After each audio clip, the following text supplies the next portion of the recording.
Army गोट साडर में जिते हेल्थ खाते तरफा मिलल एक डिस्पेंसरी जेके 5 सालन का इते जेके ताला नलन इते हेल्थ के हवाले से का भी सहूलत ना है। साडर जी गोट की 7000 घर की बस्ती है, इन में कंहिं किस्म की का बुनियादी सहूलत कोन्हे।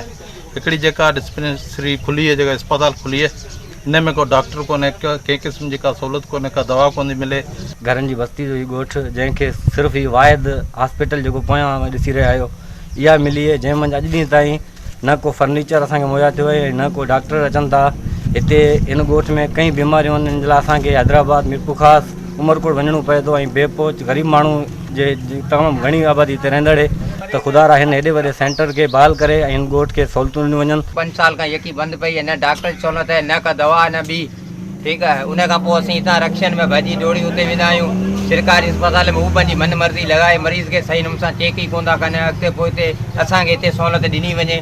कैमरामैन यार मोहम्मद सुमर सां गॾु उर्स सुमरो, सिंध टीवी न्यूज़ ढोरनारो।